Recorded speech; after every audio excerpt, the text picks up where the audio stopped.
The sun was brutal that afternoon in London. Tourists crowded around Buckingham Palace, cameras flashing, voices mixing into a wall of noise. Among them stood Marcus Webb, a 23-year-old footballer fresh off a record-breaking season. His face was everywhere: billboards, magazine covers, energy drink ads. Fame had come fast. Too fast, maybe? Marcus wasn't there to admire history. He was there because his manager thought it would look good on social media. A few photos. A humble caption. Something about appreciating British culture, but Marcus didn't feel humble. He felt untouchable. His phone buzzed constantly. Comments flooded in. Followers climbed. Every post was a celebration of himself, and he loved it. "Get a shot of me with the guard," Marcus said to his assistant. A nervous young guy named Danny who carried his bags and nodded at everything. Danny hesitated. "Maybe just stand near him?" "Don't get too close." Marcus laughed. "Relax. It's just a guy in a costume." Nice. The Queen's Guard stood perfectly still. His red uniform was sharp, his bearskin hat towering. His face showed nothing. No emotion. No acknowledgement of the chaos around him. He was a statue made of discipline. Marcus stepped closer. Closer than anyone else dared. If you're enjoying this story, hit that subscribe button. You won't want to miss what happens next. "Yo, mate," Marcus called out. "You ever blink?" The guard didn't move. A few tourists glanced over. Some smiled nervously. Others pulled out their phones. Marcus grinned. This was content gold. He waved his hand in front of the guard's face. Nothing. He leaned in, making exaggerated faces. "Still nothing. Dead serious, huh?" Marcus said, louder now. "Must be boring just standing there all day." Danny shifted on his feet. "Marcus, maybe we should hold on," Marcus interrupted. He pulled out his phone and switched to video mode. "This is going to be epic." He started filming himself, the guard visible in the background. "What's up, everyone? Marcus Webb here, live at Buckingham Palace with the most serious guy in England. Let's see if we can get a reaction." He turned and stepped directly in front of the guard. Too close. Invading the space, the crowd grew larger. Whispers spread. Marcus raised his hand and tapped the guard's boot with his sneaker. "Come on, man. Just a smile." One smile. The guard's eyes remained forward, locked on the distance. But something shifted. A tension in the air. Subtle. Dangerous. Marcus didn't notice. He was too busy playing to the camera. He lifted his phone higher, leaning in for a selfie with the guard. He made a mocking salute, then laughed into the lens. "This guy's a robot, I swear." Then he made his biggest mistake. He reached out and tapped the guard's rifle. It happened in an instant. The guard moved, fast, precise. His rifle swung upward, the barrel suddenly pointing at the sky. His boots slammed against the pavement as he stepped forward with force. "They stand back from the Queen's Guard?" The voice was a thunderclap. Deep, commanding, absolute. Marcus stumbled backward, his phone slipping from his hand and clattering onto the ground. His heart hammered. The crowd gasped. Cameras exploded with flashes. For the first time in years, Marcus Webb felt small. The guard returned to his position. Silent again, unmoved, as if nothing had happened. But Marcus knew. Everyone knew he had crossed a line. Danny rushed forward and grabbed Marcus by the arm. "We need to go now." Marcus bent down and snatched his phone off the ground. The screen was cracked. His hands were shaking. He tried to play it cool, forcing a laugh. "Did you see that? Guy totally overreacted." But his voice was thin, uncertain. Around them, tourists stared. Some were recording. Others whispered to each other, shaking their heads. A few looked angry. "Hey, let's just leave," Donnie said quietly. Marcus shoved his phone into his pocket and started walking. Fast, his face burned. Not from the sun, from embarrassment. From something he wasn't used to feeling, shame. They pushed through the crowd and headed toward the main road. Marcus kept his head down. He could feel the eyes on him, judging, mocking. The same people who screamed his name at games were now silent. Or worse, laughing by the time they reached the car. Marcus's phone was exploding. Notifications came in waves, texts, tags, mentions. The video was already online. Someone had posted it, then someone else, then a dozen more. Marcus Webb disrespects Queens. Guard. Footballer humiliated at Buckingham Palace. Entitled Athlete Gets Reality. Check. The comments were brutal. What an idiot. Respect. Fame got to his head. He deserved. That Marcus scrolled through them, his jaw tight, his stomach twisted.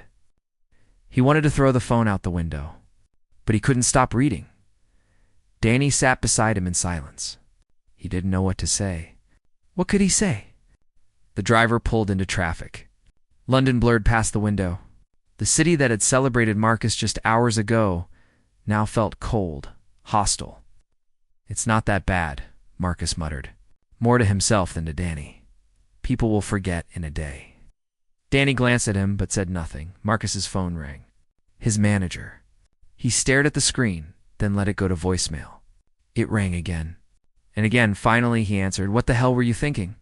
His manager's voice was sharp, furious. "It was just a joke. A joke? Marcus, this is everywhere. Every sports channel. Every tabloid. You're trending for all the wrong reasons." Marcus rubbed his face. "I didn't touch the guy. You touched his rifle. You mocked a national symbol. Do you understand how bad this looks?" Silence. "We've got sponsors asking questions. The club's getting calls. This isn't just bad press, Marcus. This could cost you." The words hit like a punch. "I'll post an apology," Marcus said quickly. "I'll fix it. An apology isn't enough. You need to mean it. And even then, I don't know if people will buy it." The call ended. Marcus sat there, staring at the cracked screen of his phone. His reflection looked back at him, distorted, broken, for the first time. He wondered if he'd gone too far. That night, Marcus tried to write an apology. He opened his notes app and started typing. "Sorry for my actions. Today, ... He deleted it. "I didn't mean any. Disrespect, ... Delete. I made a Mistake. Delete." Nothing sounded right. Every word felt empty. Fake. He tossed his phone onto the bed and stared at the ceiling. Sleep didn't come easy. When it finally did, it was restless. Filled with flashes of the guard's voice, the crowd's stares, the comments that wouldn't stop. The next morning, things got worse. The video had gone viral. Millions of views. News outlets picked it up.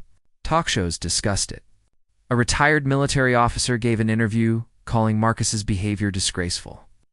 His teammates started texting. Some supportive, some disappointed. One message stood out. It was from his captain, a veteran player Marcus respected. "You let us down, mate. All of us." Marcus read it 3 times. Each time, it hurt more. He stayed inside all day. Didn't train. Didn't leave his apartment. The walls felt like they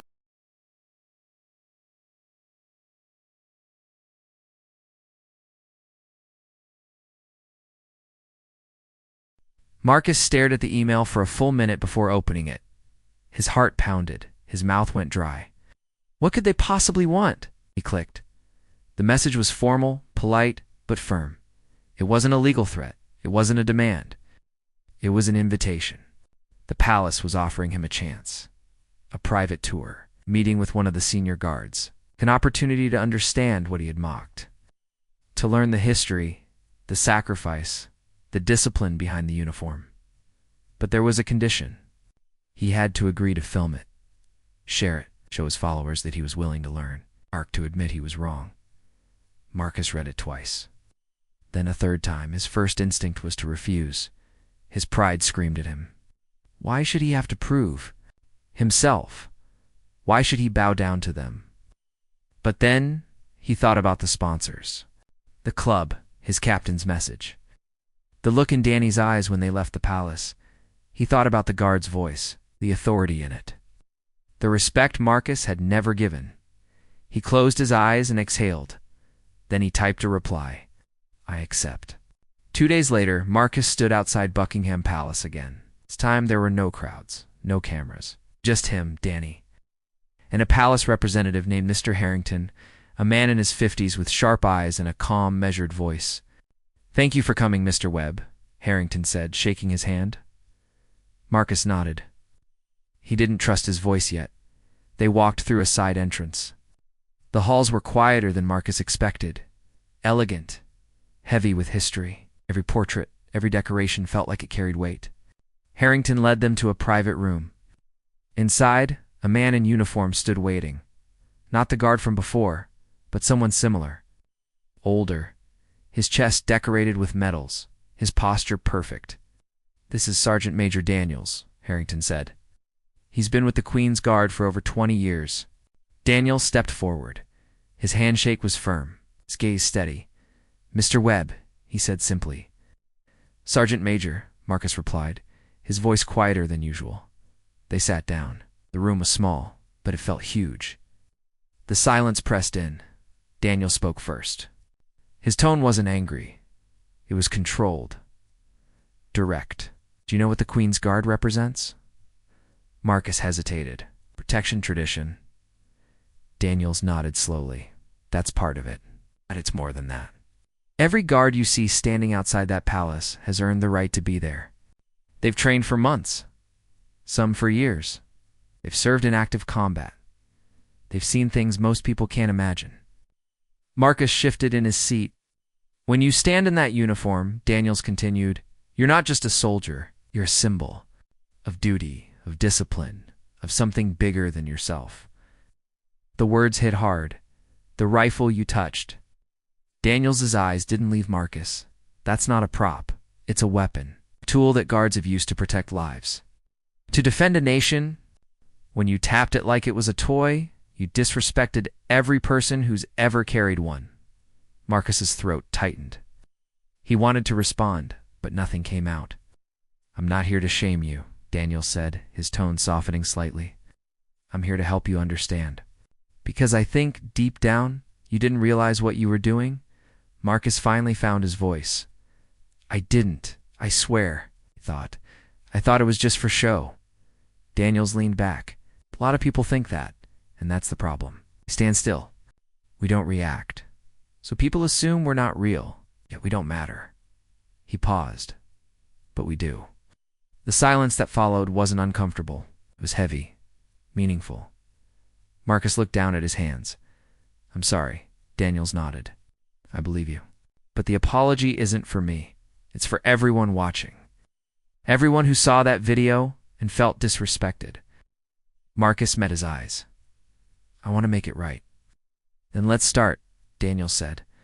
For the next hour, Daniels walked Marcus through the history, the training, the meaning behind every movement, every tradition.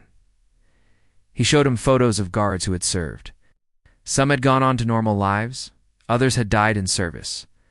Marcus listened. Really listened. For the first time in years, he wasn't performing. He wasn't thinking about his image. It was just present. By the end, something had shifted inside him, something he couldn't quite name. When they stood to leave, Daniels extended his hand again. "You've got a platform, Mr. Webb. Use it wisely." Marcus shook his hand. Firm, respectful. "I will." As they walked out, Marcus turned to Danny. "We're filming this. All of it. I want people to see." Asterisk, the video was different from anything Marcus had ever posted. No flashy edits, no music, no hype. Just him, sitting in front of the camera, raw, honest. "A few days ago I made a huge mistake," he began. His voice was steady, but you could hear the weight behind it. "I disrespected the Queen's Guard at Buckingham Palace. I thought it was funny. I thought it was just content. I was wrong." He paused, gathering his words. "I was invited back to the palace. I met with Sergeant Major Daniels, a man who served his country for over 20 years. He didn't yell at me. He didn't lecture me. He just helped me understand what I had mocked. And honestly, I'm embarrassed. I'm ashamed." Marcus looked directly into the lens. "Those guards aren't props. They're not there for our entertainment. They're soldiers. They've trained harder than I ever have. They've sacrificed more than I can imagine. I treated them like a joke. He exhaled slowly. I'm sorry to the guard I disrespected, to every person who's ever served, to everyone who was hurt or offended by what I did. I was careless. I was arrogant, and I promised to do better. The video ended there. Simple. No call to action. No branding. Marcus uploaded it and put his phone face down on the table. He didn't want to see the reactions yet. Didn't want to know if people believed him or not. Danny sat across from him, quiet. Think it'll work? Marcus asked. Danny shrugged. Doesn't matter if it works. Matters if it's true. Marcus looked at him. Really looked. It is. Danny nodded. Then that's all that counts. I think. The video went viral. Again, but this time it was different. Comments poured in by the thousands. Respect for owning it. This is how you apologize. Takes guts to admit you were wrong. Still don't like him, but this was genuine. News outlets picked it up. Sports commentators praised him. Even the retired military officer who had criticized him gave a follow-up interview, calling Marcus's apology a step in the right direction, but not everyone forgave him. Some comments were still harsh, unforgiving, too little too late. Only apologized because he got caught. PR move? Nothing more? Marcus read those too, and he accepted them. Because he knew some people wouldn't believe him, and that was okay. He couldn't control that. What mattered was that he meant it. A week later, Marcus returned to training. The locker room went quiet when he walked in.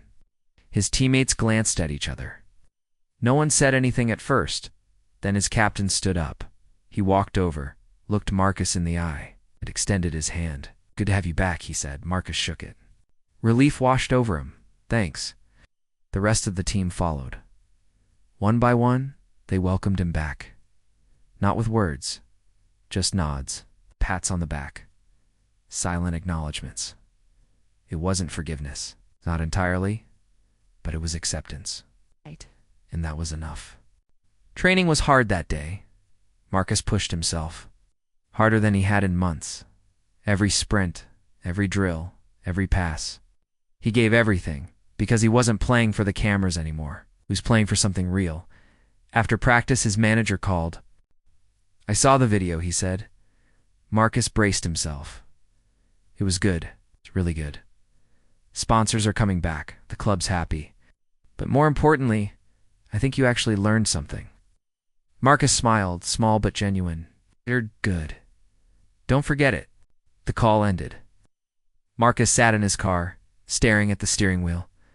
The weight he'd been carrying for days felt lighter.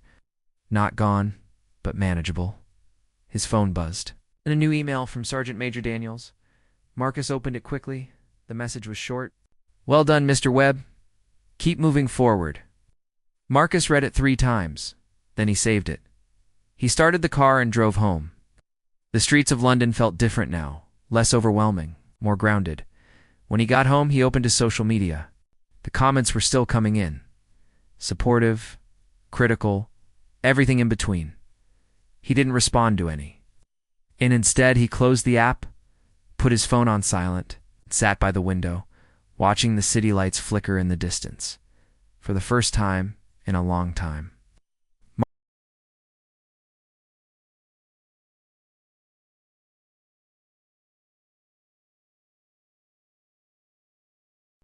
Weeks passed. The storm faded. New stories took over the headlines. New scandals. New viral moments. The internet moved on, the way it always did. But Marcus didn't forget. He changed the way he used social media. No more reckless posts. No more chasing likes without thinking. Every video, every photo, every caption, he asked himself if it meant something.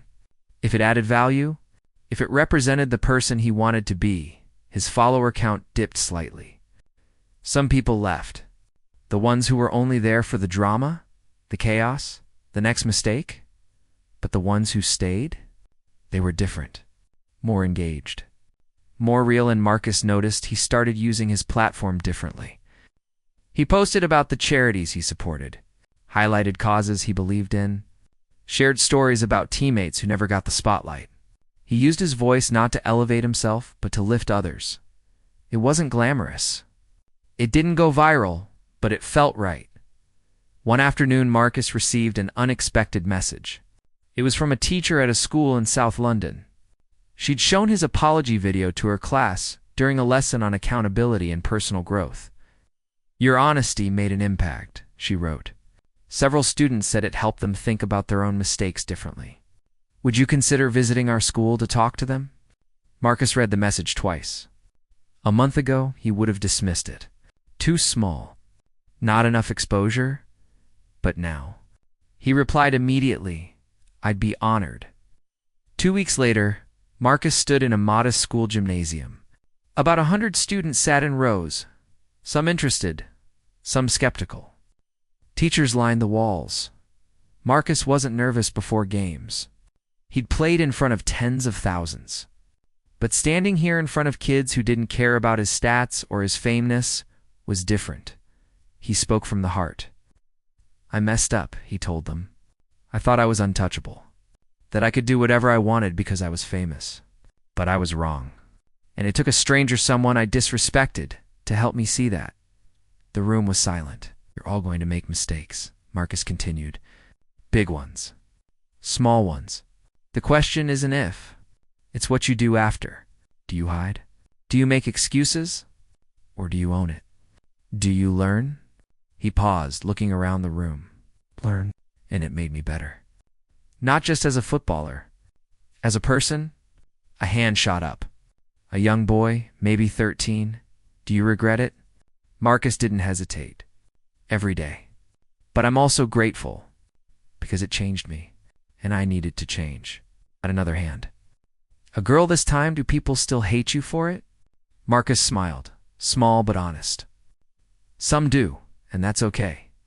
I can't control how people feel. I can only control how I move forward." The questions kept coming, and Marcus answered each one. No script, no rehearsed lines, just honesty. When it was over, several students came up to him. Not for autographs, not for selfies. They wanted to talk. To share their own stories, their own mistakes. One boy told him about getting in trouble at school, how he was scared to tell his parents. "Own it," Marcus said. "It'll be hard, but they'll respect you more for being honest."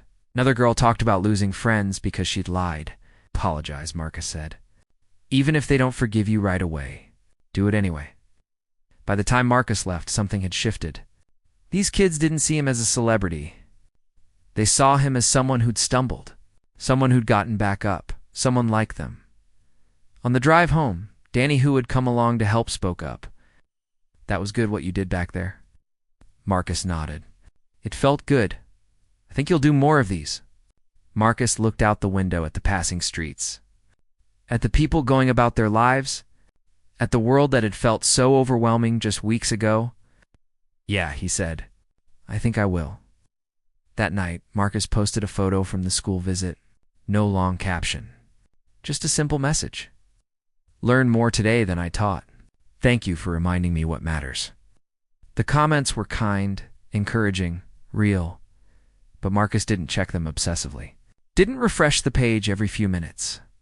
He just posted it and closed the app because he didn't need the validation anymore. He'd found something better. Something deeper purpose, and for the first time in his life, Marcus Webb felt like he was exactly where he was supposed to be. Asterisk months rolled by. The football season continued. Marcus played well not just for the stats, but with a focus and humility that his coaches noticed. His teammates noticed too. The way he celebrated their goals as loudly as his own. The way he stayed after practice to help younger players. The way he listened more than he spoke. He wasn't perfect. Old habits surfaced sometimes. Moments of arrogance. Flashes of ego. But he caught himself faster now. Corrected course. Apologized when needed. Growth wasn't a straight line. But it was happening. One day, Marcus received another email from the palace. His heart jumped. He opened it carefully. It was an invitation. Not for a meeting. Not for another lesson. For Remembrance Day, the palace was hosting a ceremony to honor fallen soldiers, and they wanted Marcus to attend. to lay a wreath, to stand alongside veterans and active service members. Marcus read the email 3 times, his chest tight. This wasn't about football. This wasn't about fame. This was about respect, about being trusted to honor something sacred. He wrote back immediately, "I would be deeply honored." The day arrived cold and gray. A thin mist hung over London. Marcus stood among a crowd of people who had given more than he ever had.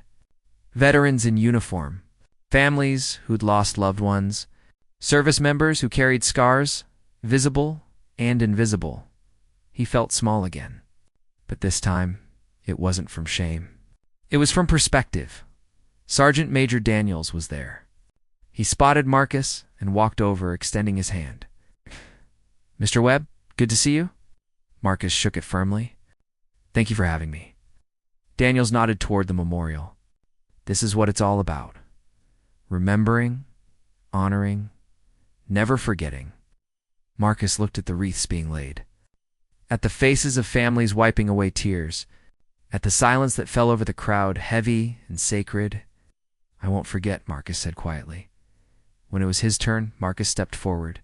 His hands trembled slightly as he held the wreath. He placed it gently at the base of the memorial, bowed his head, and stood in silence. For a moment, the world disappeared.